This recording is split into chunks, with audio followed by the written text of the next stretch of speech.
and welcome to Carolina Classrooms. I'm Laura Ibarra. According to the Center for Disease Control and Prevention, there are more than 1 million people in South Carolina who have a disability. That accounts for 29% of the population. There are many forms of assistive technology to help with everyday tasks. On this episode of Carolina Classrooms, we'll take a look at some of the tools and technologies used to make education accessible for all students. The South Carolina State Department of Education offers professional development on document accessibility. This is part of a statewide effort. We're providing a lot of district trainings and also regional trainings that are meant to create awareness about accessibility and amongst teachers and other professionals in school districts. We want to make sure that everybody hears about the basics and then we follow up with whatever specific topics they may need to hear about more. Just because you don't have somebody in your classroom right now that's using a screen reader doesn't mean you won't have one, or that the parents that you send that flyer home to is not a screen reader user. There's different ways we can talk about accessibility, but anything that's easy to use, easy to access. From a different perspective, we can look at accessibility being any content that is compatible with assistive technology.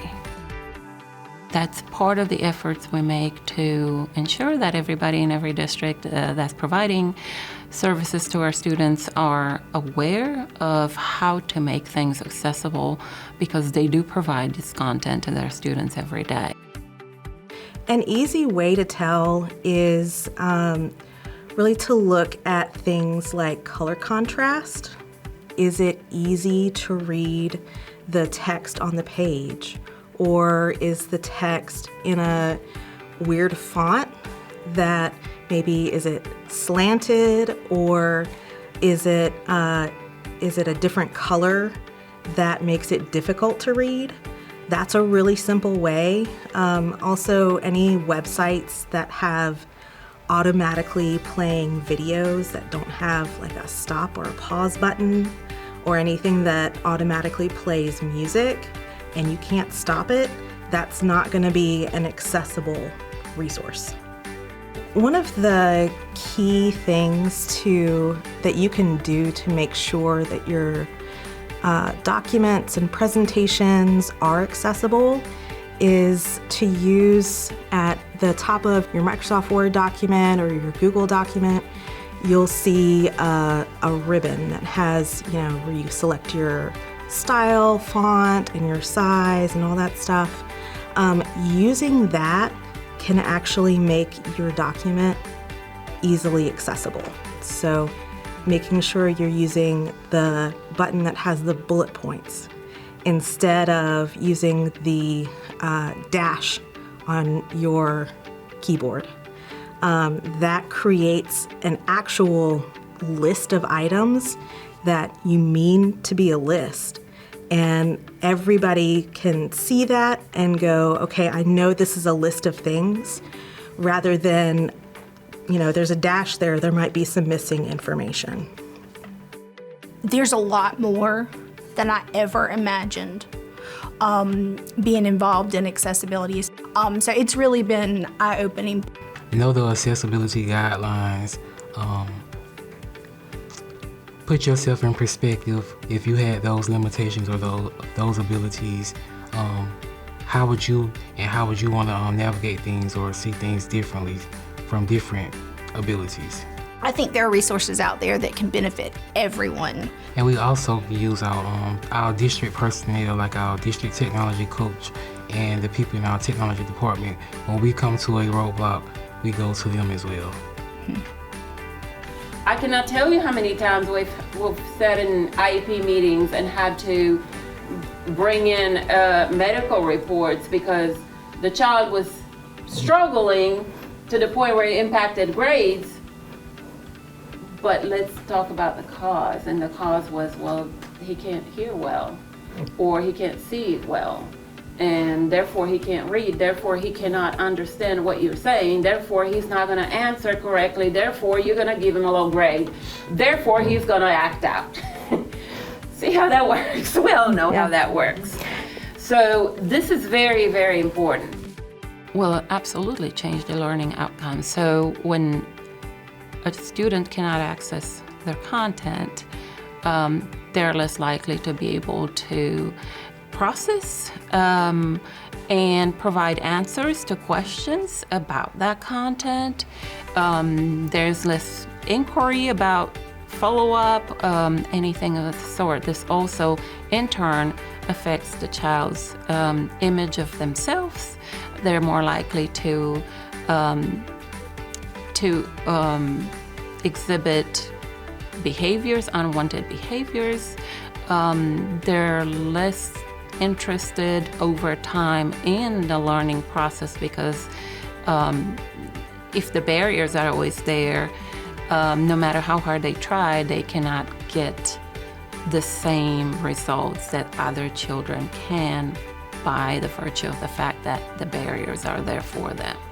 So it's very important to make sure that we don't put them in those situations, especially not repeatedly. For more information, contact the South Carolina Department of Education. South Carolina Talking Book Services is a free program offered by the South Carolina State Library. Patrons can access books in large print, digital audio, or Braille formats. Player on. Press any button to learn about its function. Talking Book Services was founded in 1931 as a service for veterans coming home from war. A lot of them were coming home with injuries from mustard gas or warfare. So this service was kind of to help them acclimate better into civilian life. We offer talking books, large print and Braille for those who are blind, physically handicapped, but also those with print disabilities such as dyslexia, autism, and ADHD. 2. Books. E-Digital Player is mainly how we serve our patrons. It is a device where we can upload books onto cartridges, upwards of about 25 books, and we use that to play our cartridges as an audiobook machine. Constitutions and the Making of the Modern World by Linda Colley. DB. We have a wide range of books. Any book you can imagine, we have. We partner with the National Library Service in DC, and they're producing upwards of 2,500 books for us a week. And they do that by contracting out books with recording studios. So they're recording these books and giving them to us so we can give to our patrons for free. We serve all South Carolinians regardless of age or income. So my youngest patron right now is 6 years old and my oldest is 103. Over 4,000 patrons are using our service right now in South Carolina. When you apply for Talking Book Services, you would fill out an application and then you would mail it to us or email it to us.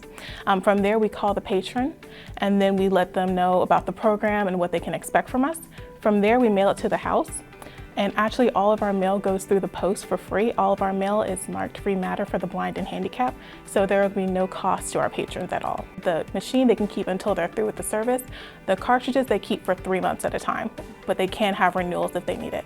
It works kind of like a cycle, so as you're done with your cartridge, you'll mail it back to us, and once it gets back in-house, it gets checked in and it prompts our system to create another cartridge and it gets mailed out to you. We originally started out with our digital book player, but as we've evolved, we now have the app called BARD, which stands for Braille and Audio Reading Downloads. So it is an app that can be downloaded onto a mobile phone, an iPad, and it works with both Apple and Android products. It's a little bit more tech savvy, and I find that the younger patrons tend to enjoy it more, and it's a little more seamless with their peers. So the app gives you the same access to our collection where you would download books yourself and you actually get to keep the books that you download so you can build your own little collection.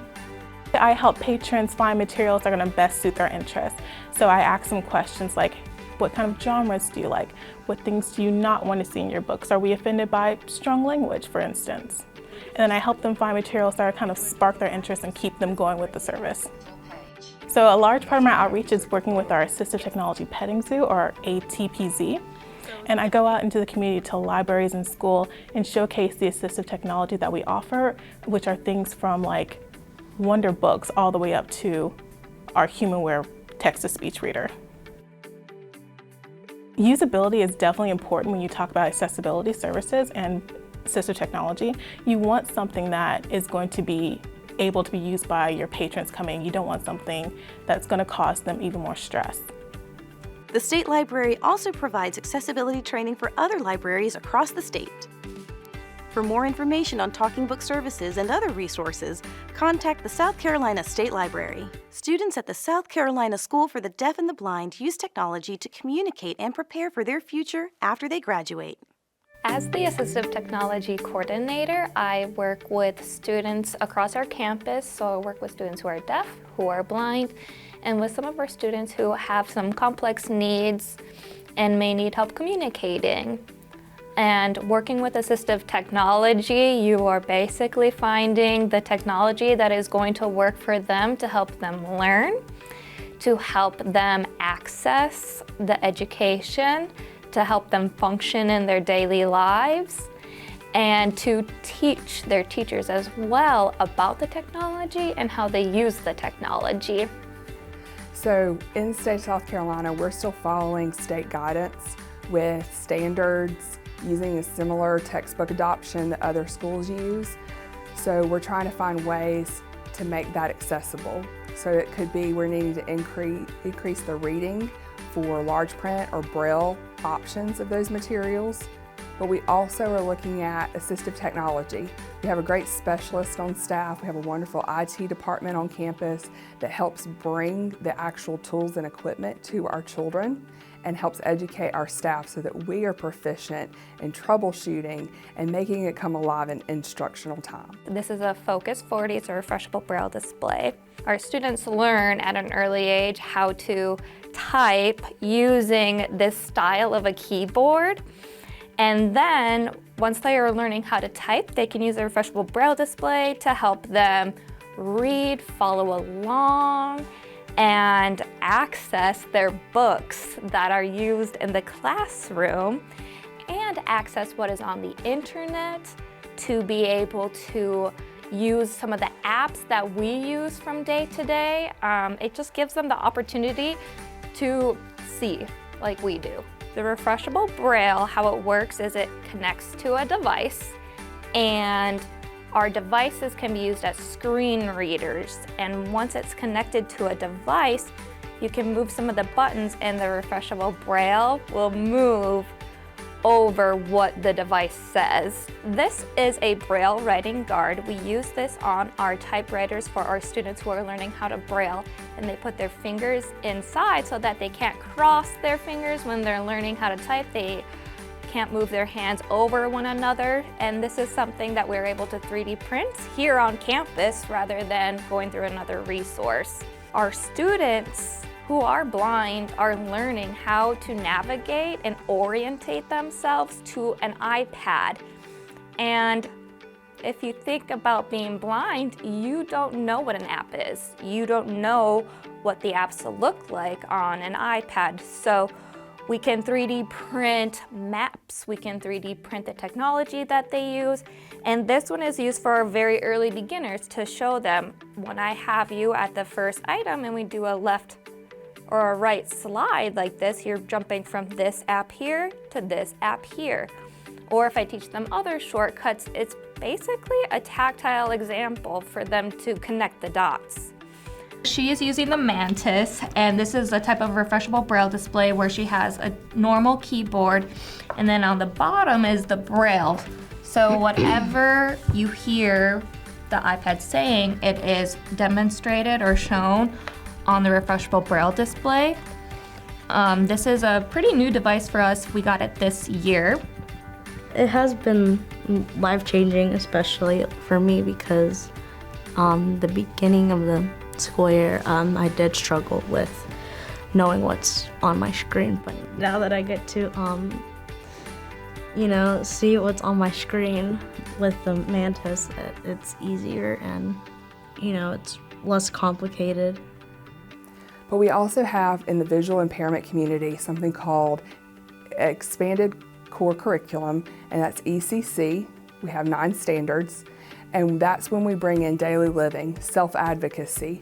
So we're pairing those types of skills with state standards in an ongoing partnership throughout the day so that kids are able to see the why of what they're learning and bringing meaning to their daily life, but also the academic goals that they have. Yeah, we were working on writing her resume, and that was interesting because us who can see don't think about how hard it is to get all of the paragraphs aligned and the bullet points in the right place, and going from the top to the bottom of the document. That was hard. That took us a while. It took us like 2 days. Yeah. Or 3. I don't remember. That was hard. Accessibility to me means that you are able to see, touch, be a part, interact with whatever is in front of you. Basically, being accessibility is being able to work and being able to participate. Programs and resources at Able South Carolina assist students with the transition from high school to college and career.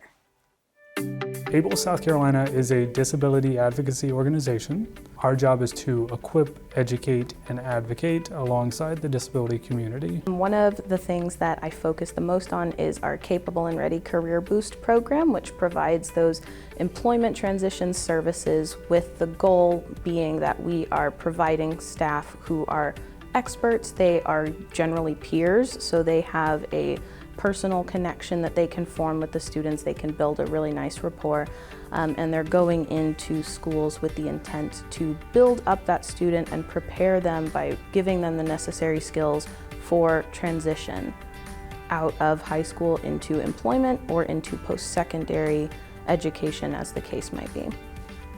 We also are lucky enough to partner with several agencies and host a youth leadership forum every summer. So that is a multi-day overnight program hosted on a college campus where students get to sleep in dorms, eat in the school cafeteria, meet with peers from around the state, and during the day they are actually taught classes by peers to really get a foundation for self-advocacy, really get a foundation for fostering a sense of disability pride, and then even moving forward to talk about larger systemic advocacy, so what youth can do to change rules and change laws. I work with youth with disabilities, and I go into schools for something called Equip Club. And at Equip Club, I go in about once a week or once a month, depending on the school. And I speak to the special education classes for about an hour. And we do lessons on disability pride, we do disability rights, we do accommodations, we talk about goal setting, which is really important because a lot of them really haven't thought about their goals and what they're going to do after high school. We also, in Equip, we also do community events. So the past several community events have been, we did an event at a cooking station here in Greenville. We made homemade pizza. We also did an event with GreenLink and taught the youth how to ride the public buses. And then we also do virtual hangouts, in-person hangouts. And I also work one-on-one with consumers. So we do a bit of peer mentoring as well. But the really cool thing that I really love about our programs is that we also talk about some broader topics that are so crucial to student successful transition. Things like self-advocacy, things like standing up for yourself in an IEP meeting or being a part of the process, being an active participant in decisions that are being made. These are really important pieces of a student's journey through the transition process that oftentimes are not addressed because everyone likes to zero in on employment. But We like to focus on the whole student and make sure that they feel prepared not just to transition into employment, but all the things that are going to come along with that transition, because it's not just moving to a job, it's moving from being a youth to being a young adult, being an adult. And that comes with a lot of different transitions as well. So we like to make sure that in our curriculum, we're also providing some basic tenets that are going to help them with that transition as well. For more information, contact Able South Carolina.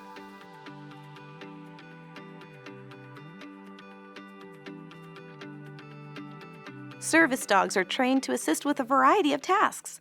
At PALS, the pups go through 2 years of training school to prepare them for the job. PALS is Palmetto Animal Assisted Life Services, and our corporate mission is to train service dogs to enrich and enhance the lives of individuals with varying disabilities. Our areas of focus as an organization are PTSD, autism, and mobility. We also have dogs out in facilities that are with ministers, schools, teachers, and even the Sheriff's Department locally.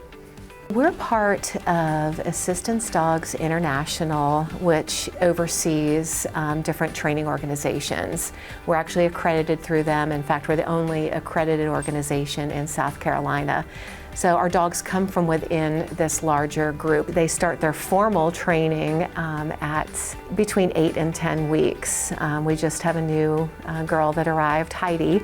She's now 11 weeks old and is just doing beautifully in the training process. By the time our dogs graduate our program, they know over 70 cues. We really train like a school. We have a curriculum. It starts in pre-K, and the dogs go all the way through college. And we test them along the way to see if they've passed first grade into second grade into third grade. And there's very specific thresholds that they have to meet. They have to be able to, be in a down for a certain amount of time, or be able to sit for a certain amount of time, be able to have the trainer, step away from them, say maybe 6 feet, 12 feet, and not move. We work with 2 breeds, Labradors and Goldens, and they love to do the work. And we don't force a dog to do anything they don't want to. The dogs really kind of show us as they're going through the training process what their strengths are, and that's really how we determine kind of the path for that dog. Some dogs are more warm and fuzzy and want to do the cues that will help bring heart rate down or help calm someone down. It's a girl, so using her body weight on the tops of my thighs to put pressure in, also to lower the heart rate. Good girl, kiss. Yes. Good girl, yeah, thank you. Other dogs really just want to do tasks. They want to open doors. They want to turn light switches on. They want to do things for someone, and that dog really shows us that they have more of an inclination to be a mobility dog. Wait, good girl. All right. All right, Ted. Honey girl. Good girl. Yeah, good girl. I love PALS. Palmetto Animal Assisted Life Services is like my second family. I have been involved with PALS since 2006. I started as a volunteer. I had a service dog from another organization. I wanted to volunteer and give back to the community, and I also wanted to mentor other individuals who were service animal users as well as people with disabilities. And then it came to where that service dog, it was time for them to retire. And I applied for a service dog with PALS. I went through the whole interview process, because even if you've had previous service dogs, each dog is unique. You go through the interview process, you find, we call it speed dating. It's where you actually go for 3 rounds at 3 different times, and you actually spend time with multiple service dogs, and some of it's just cuddling and spending time, others of it's actually doing cues and skills with that dog, and getting to see which dog might be the right match for you. And people think it's like sometimes that you just get this cute dog and you have to go home. It's about 3 weeks of training, one-on-one with you, with your dog. And then constant follow-up, whether it's at your workplace, which I've had, and then in your time when you're not working and you're at home, you're doing constant training. Because if you don't do constant training, then you and your dog, your relationship will not stay as strong and connected, and they won't have the cues to be able to support you in your everyday life. I tell people, I've been married for 25 years this year. My service dog relationship is probably even closer than my marriage with my husband of 25 years in July. My service dog and I spend 24/7, 365 together on good days, bad days, and in between days. And when you have that, there's nothing like it. I can't describe it to people. I get emotional if I describe it to people, but it is the most important relationship I've ever had in my entire life. This dog gives of her time, effort, and energy, no matter what the circumstances. I was sick last week, and this dog didn't leave my side. Made sure I was there, brought me water, whatever I needed. She is just a remarkable being, and how fortunate I am to be a part of an organization that facilitates that.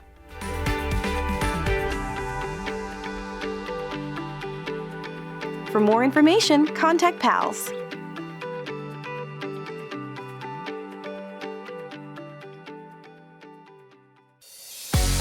Thank you so much for joining us. We'll be back on TV in April. Join us as we share the work of student journalists and content creators.